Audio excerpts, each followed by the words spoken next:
বাঙালিয়ানার একটি বিশেষত্ব হচ্ছে বাটা মশলা বা সর্ষে পোস্ত বাটা। বাটা মশলায় যেসব পদ রান্না হয় সেগুলোর স্বাদ হয় অতুলনীয়। তো আজকে নিয়ে এসেছি সর্ষে বাটায় সুস্বাদু ডাঁটার চচ্চড়ি, যেটা গরম ভাত বা ডাল ভাতের সাথে ভীষণ ভালো লাগে খেতে। তো চলুন রেসিপিতে যাওয়া যাক। কড়াইয়ে কাঁচা মরিচ, তেজপাতা, তেল, পাঁচফোড়ন দিয়ে গরম করে নেব। তারপর ডাঁটাগুলোকে কড়াইয়ের মধ্যে দেব। তো এখানে ডাঁটাগুলোকে ভালোভাবে ধুয়ে কুচি কুচি করে নিয়েছি।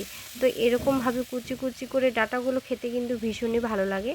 তো বাঙালির আরেকটি বিশেষ উপকরণ হচ্ছে লবণ আর হলুদ।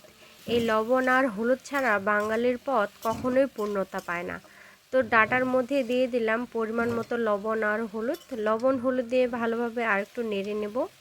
তো এই ডাঁটাগুলোকে এভাবে কেটে রান্না করার কিন্তু উপকারও রয়েছে, বিশেষ করে ছোট বাচ্চাদের ক্ষেত্রে। তো যারা খেতে চায় না তাদেরকে যদি এভাবে ছোট ছোট করে কেটে রান্না করে খাওয়ান, তারা বুঝতেই পারবে না যে এটা কি রান্না হয়েছে। তো এখানে সামান্য পরিমাণে জল দিয়ে এটাকে ঢেকে সেদ্ধ করে নেব।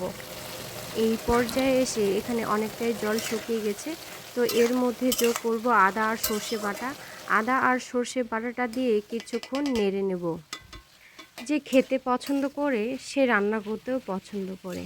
হ্যাঁ, আমি পছন্দ করি একই খাবার বিভিন্নভাবে তৈরি করতে, পছন্দ করি সুন্দরভাবে পরিবেশন করে ভগবানকে নিবেদন করতে।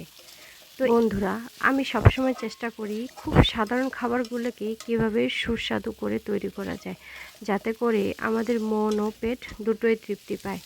তো তারপর এখানে কিছুক্ষণ ডাঁটার চচ্চড়িগুলো ভেজে নেওয়া হলে এর মধ্যে ছিটিয়ে দেব হালকা পরিমাণ জিরে গুঁড়ো। জিরে গুঁড়ো দিয়ে আরও কিছুক্ষণ নেড়ে নেব। তো বন্ধুরা, রেডি হয়ে গেল আমার সুস্বাদু ডাঁটার চচ্চড়ি। তো এটি খেতে ভীষণই সুস্বাদু ছিল। তো ভালো লাগলে অবশ্যই লাইক, শেয়ার, কমেন্ট করবেন এবং আমার পেজের পাশে থাকবেন। তো দেখা হবে পরবর্তী কোনো ভিডিওতে নতুন কোনো রেসিপি নিয়ে। তো সবাই ভালো থাকবেন, সুস্থ থাকবেন। হরে কৃষ্ণ।